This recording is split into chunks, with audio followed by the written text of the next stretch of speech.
It's the same thing with if you're dropping music on the same day as Drake. You move your music forward because people are more likely to listen to Drake than you.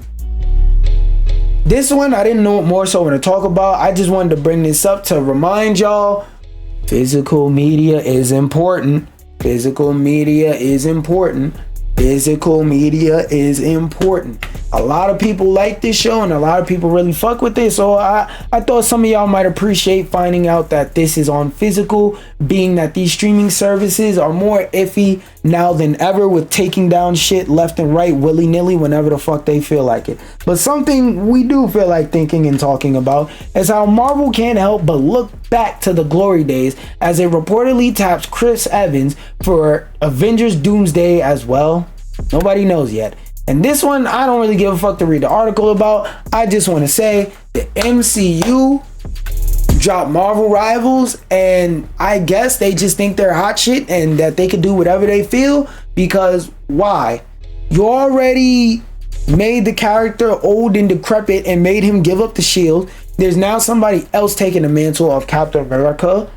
What's going on? Like, is the MCU you losing that much money? Like, what I think this is they spent a lot of money making some project. I'm not sure what it is, but they spent a lot of money making a project recently for the MCU in general, and they lost so much money that they're really freaking desperate to make money, because this just reeks of desperation. Like, you already wrote the character out the universe, now you have to write him back in the universe or use some bullshit time shenanigans. I don't know, man. I don't know, man. But something I do know about is Marvel Rivals and... Come on, try to play. Yeah.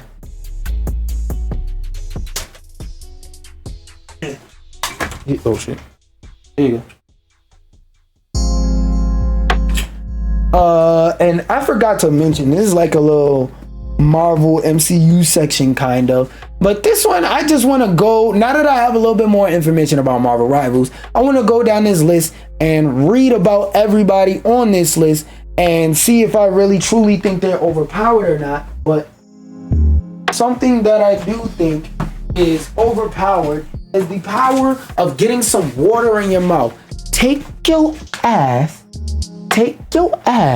over to that sink, fill up a cup, a plate, a bowl, a shoe, a bucket, a damn newspaper cup, do whatever.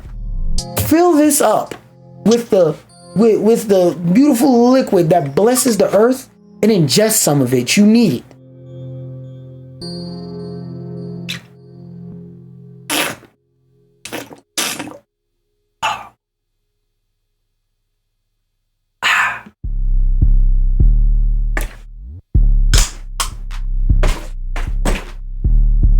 I be drinking water like I'm trying to drown myself.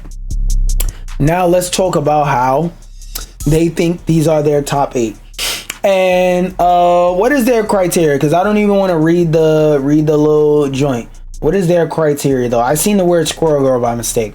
The developers at NetEase Games have released, I thought that was gonna be, from having a bit too much health to powerful abilities that are already menacing multiplayer servers, Marvel Rivals does feature characters that have the community grumbling. Thankfully, as it is a live service game, there are opportunities for them to make changes. Extra, they're saying Venom is top 8 strongest. Excuse me. We can let that slide. Iron Man is not top 8 characters in the game. Now, is Iron Man a bad character? Hell to the devil no. He's not a bad character. But top 8, I think, is pushing it. What I think it is a lot of people hate the fact that they keep getting shot by Iron Man from the sky. You're used to playing boots on the ground shooters. Now that you have to actually think to look up, he seems better than he really is, because a lot of people are not used to thinking when they play the game. They're just used to playing their one way and just calling it a day. And it's hard for some people to realize, oh, there's 6 people on the team and one of them are in the sky. Now, instead of just shooting forward side to side, I have to shoot in the sky where there's no ledges. So I feel like a lot of people are overrating him and calling him way better than he is because they don't know how to look up. I really want to read. Why do they think Squirrel Girl is great? Because as a Squirrel Girl main, she's not great. She's a mid-tier character. Like, all jokes aside about her being unbeatable, she's not that great a fucking character, y'all. Many characters from the Overwatch roster can be compared to Marvel rivals, and Squirrel Girl is no different. Squirrel Girl is essentially an analog of Junkrat, featuring a main attack to lob projectiles that explode after a second or on impact of an opponent. Unlike Junkrat, Squirrel Girl's main attack is far more precise, no it isn't, and with better range to make Squirrel Girl take out an opponent far across the map. Additionally, she can unleash a stampede of squirrels that's not that good, that can devour foes in seconds, which is technically comic accurate since Squirrel Girl took on Thanos and won in the past. They didn't really mention what makes her so fucking good, what makes her top 10 characters in the game. Like, game rank. What makes you think Squirrel Girl is top 10 characters in the game? We already know why he's here. Jeff is not that good. It's just everybody's tired of getting caught in his ult and team wiped and he jumps off the ledge. Punisher, I can understand the annoyance for, because Punisher is basically Bastion on crack. Like Bastion if he could actually move because of the line. The strongest of the spider people? Hell no. Penny Parker's good, but I think she's mid-tier, and for Vanguard. For a Vanguard, definitely mid-tier, bruh. She's not that great. Cloak and Dagger, what the fuck? You know what? Because it's two characters, I understand why you're saying they're one of the better characters in the game, but top 3 best characters in this game is Cloak and Dagger. You're out your mind, bud. Iron Fist, yeah, we know why. We know why. You're tired. You're tired of him hopping out of nowhere and punching you in your fucking forehead, because you niggas suck. But this, damn, I'm just gonna read the updates, because this is probably gonna be a bunch of yapping. Basically, Marvel Rivals is dropping a patch, so let's see what they fixed in a patch. On certain maps, particularly Hygic, Charter Base, Hell's Haven, and Glynthar's Symbiotic Surface, special collisions on edges would cause the player's character to become stuck or click through. That particular issue was mostly fixed, but as it happens in multiple stages, it still could happen somewhere else now. In the foggy areas of Intergalactic Empire of Wakanda, Hall of that and... where was I? Damn. What the fuck? I just lost my place. Hall of Dahlia and Intergalactic Empire of Wakanda, Bren T'Challa, the fog would disappear from Hela and Storm's perspective when they activated their ultimates. This issue so that's a visual glitch. After Jeff the Land Shark was revived while in the fog, his teammates and enemies would not be able to see the special effects of Joyful Splash. So that's a visual glitch. These all sound like mostly visual glitches. I'm just glad they're hot fixing the game. Let's read about the nerfs and buffs, because this is what I really care about. When Wolverine had his Deadpool and Wolverine costume equipped, no ability voice lines other than the Undying Animal ability line would play. This issue has been resolved, okay? After Star-Lord's Guardians of the Galaxy Volume 3's MPV animation played, sound effects would not be played in the result screen. That issue's been fixed. When Iron Fist used pings, the corresponding voice lines would not be triggered. The description for ADS sensitivity in Black Widow's settings were incorrect. Oh yeah, I heard about that. Basically, the horizontal is labeled vertical and vice versa. In certain situations, Black Widow's ultimate would not recover energy as intended. Damn, so her ult wasn't even doing what it was supposed to. In certain extreme situations, Captain America's ultimate wouldn't end as intended. This issue has been changed. Okay, so these are mostly like mechanical character fixes. I thought it was going to be nerfs and buffs. So this is all purely just fixing shit that broke in ways they didn't understand. Like how when Doctor Strange portals triggered terrain KOs, they would mistakenly restore Doctor Strange's ultimate energy. Yeah, I saw that earlier, either today or yesterday. Apparently, if you place a portal and let your whole team walk through it, you damn near instantly get ult charged by killing all your teammates. Terrain KO attribution to temporarily fix this issue, i.e. terrain KOs will not count toward Doctor Strange's own KOs. Rest assured, this bug will be resolved in a future update, at which time we will restore the portal's KO attribution. Okay, that's a good thing. That's a good thing. That's just talking about the free Iron Man skin everybody's talking about. that is definitely a good thing. Not gonna lie, I'm happy to see that they're already patching and buffing this game. Get a clap it up button for that. That's a big fat W. Also, something that wasn't a big fat W was somebody claiming, particularly that somebody being, I don't remember who, a Marvel Rivals Dead, claiming that Concord failed because it didn't bring unique value to the market. Which I want to read his quote and see what the context of the statement was, but that statement alone is a crazy headline if you actually played Concord, because Concord did bring and offer new things to the space, but they just didn't have time to show you those new things.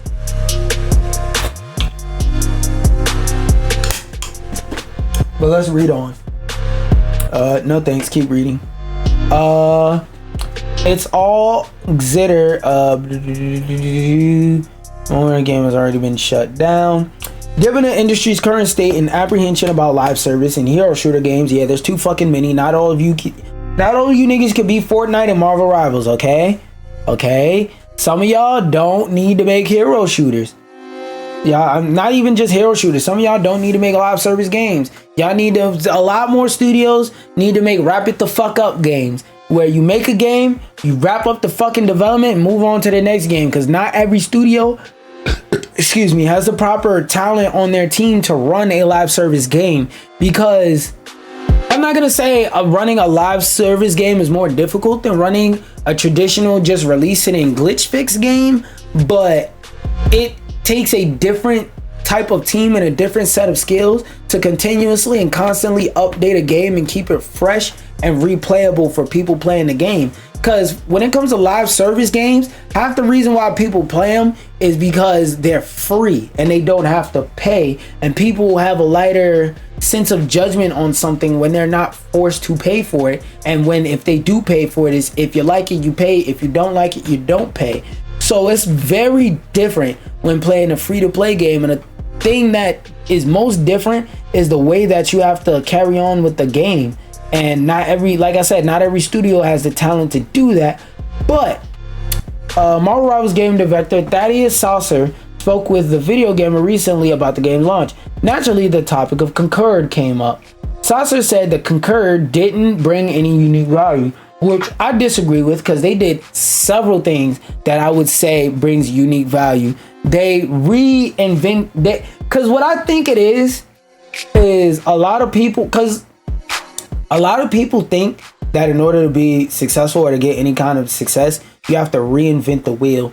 Nah, sometimes you could just make a 1% more efficient wheel.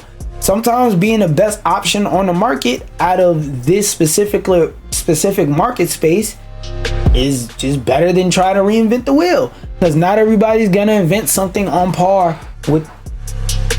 Hold on one second, y'all. What the fuck? Hold on one second.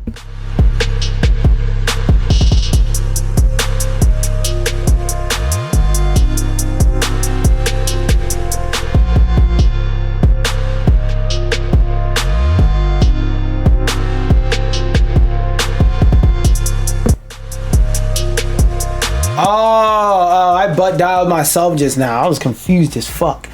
Anyway, damn, what was I saying? I was talking about that. Not everybody has to reinvent the wheel. Sometimes you could just be the best wheel on the market. You don't have to make the reinvent the wheel. You don't have to make something on par with sliced bread. Sometimes you could just be the best bread on the market. Okay?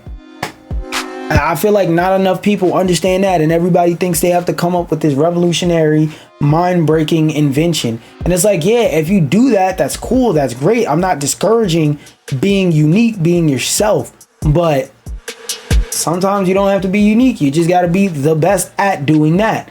That would cause players to try. It really all comes down to, like I said, your skill set. There's nothing wrong with making a live service game, because I don't want that to ever anybody to ever think my message with that not everybody can be Fortnite little bro thing is that nobody should ever make a live service game, nobody should ever make a battle royale. It's like, no, that's not my message when I say that. My message when I say that is some of these companies need to reevaluate what they can and can't do and humble themselves and realize that everybody has limitations, and making a live service game might be limitations you're not ready to overcome. Because when it comes to overcoming limitations, you got to be ready to do that shit, and sometimes you just ain't ready to. That would cause players to try it out over similar games in the genre. I think it did, being the story aspect and the fact that once you buy the game and once you get the game, you just get the game and you don't have to do anything extra to get skins and stuff in the game. That I think was a unique value. The fact that every week they were going to drop a new story-based cutscene, that I think was a unique value. The slower, more methodical gameplay, that I think was of value. The fact that when you put down any traps or stuff like that, even if you switch characters and even if it goes to the next round, those items still work and persist from round to round. That I think is a unique value. So this game had, I just off the top of my head, and I would have to go back and look at like my gameplay and stuff like that to like trigger memories of anything else unique.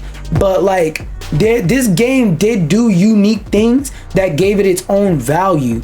Okay, so just say you didn't like what it offered. It had unique values, because like I feel like this is an opinion-based statement built off of non-factual opinions, because it did have its own unique value. Now, did everybody else appreciate its unique value? Did people like its unique value? Did people want to play it? No. That is an irrefutable fact. No, people did not like it. People did not like its unique values. But to say it didn't bring any unique value, it did. It brought some very unique value. People just didn't want that unique value, and that's okay. It is what it is. I've already invested in Overwatch, he said. I've got 15 skins for Pharah. I'm not going anywhere. Which, yeah, this is the reason. This is the biggest reason why people didn't hop on that game, because people are stuck in their abusive relationships with shit like Overwatch. That is also on why Marvel Rivals is resonating with an artist. If he says any reason other than we have the Marvel IP, get him the fuck up out of here. The team up mechanic is cool. So if he says the team up mechanic and the Marvel IP, he says anything other than those two things, yeah, this nigga's a bozo. He might just be the reason why this game goes downhill. God forbid it ever does. Marvel Rivals thing has one thing going for it: familiarity with the product. Everyone wants to play as their favorite Marvel hero, and Sasser is fully aware of that. I think the trick is that you need to have that reason that people want to come and play your game, and I think Marvel Rivals does that exactly with the superhero. I don't know about you, but when I heard the concept of the game, I was like, oh my god, I want to go be Storm in a game. I want to go be Doctor Strange in a game. I want to be these heroes in the game, and that sounds awesome. Of course, my mind immediately leapt to all the cool possibilities you could have with that, which this game did explore a lot of cool possibilities and has room to explore a lot more. Because one conversation I'm seeing going on a lot around social media right now is a lot of people are saying who would be a good character as like to play a female tank. And I've seen a lot of good suggestions, that being Armor, freaking She-Hulk I've seen is one. Titania is another good one I've seen. Jessica Jones. That one I think would be the most interesting, because that one would be like unexpected, because a lot of people don't really remember Jessica Jones outside, even with her showing consideration. She's still, in my opinion, an underrated character because she's mostly a street character. But Jessica Jones is dumb strong, and if I'm not mistaken, she's either invincible or has extremely enhanced durability. So, I don't know. Wait, is this the Baptist shit I wanted to talk about tomorrow? Oh, no. She has extreme durability or something like that. So, for her to be like a regular sized character that works like a tank, I think that could work very, very well. So, there's a lot of cool possibilities to explore with this, even though it's already out and that we're already got the game in our hands. The big thing that helps Marvel Rivals attract its audience is delivering a fair monetization plan and battle pass. NetEase is making sure people never have to pay for playable heroes or maps, thank God. The only thing you'll spend money on is non-playable cosmetic items.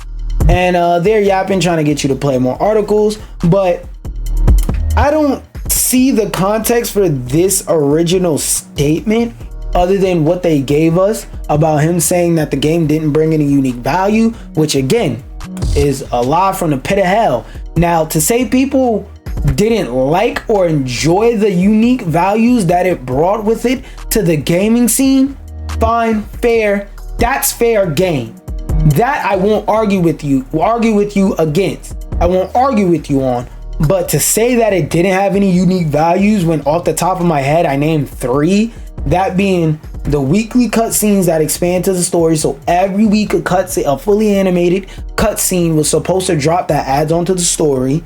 The fact that all your gadgets persist in between rounds, and a third thing that I said earlier, you can rewind the video, I don't give a fuck, but you get my point.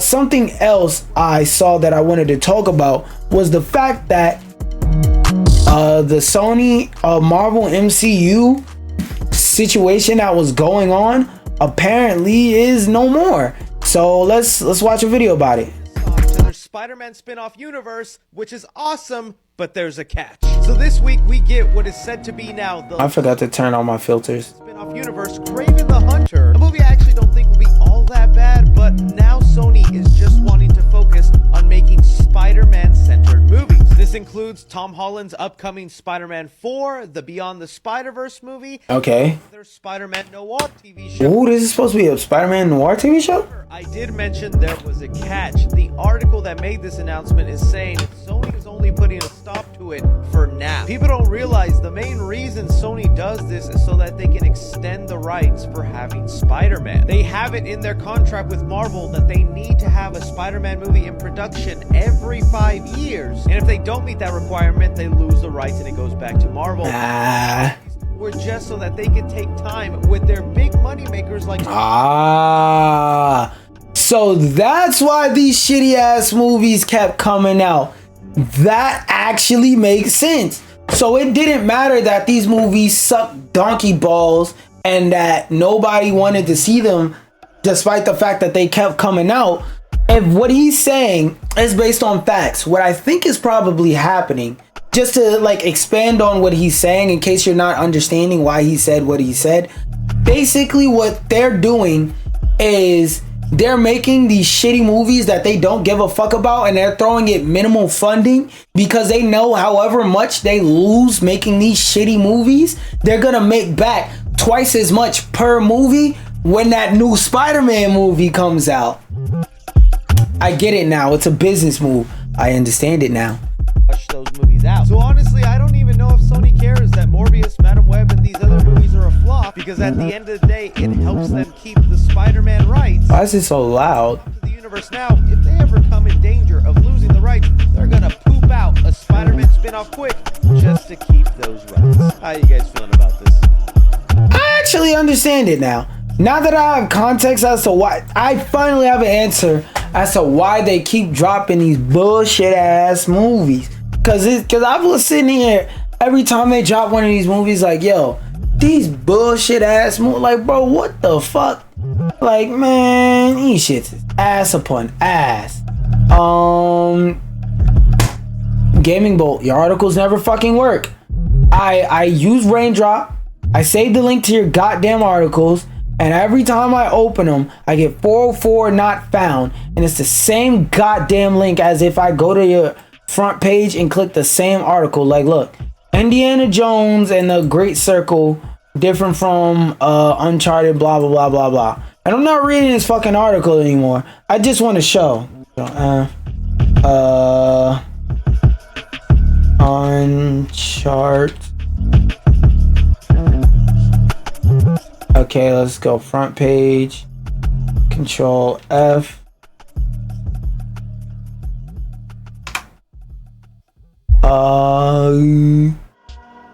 Look, the exact same link. The exact same link. But the shit loads this time. I don't know what the fuck is wrong with this. Oh, Twitch recap. I wanted to look at that. How to get your Twitch recap. Your Twitch 24 recap is here. Here we go. Let's see my Twitch recap. Let's go. Or do I have to go to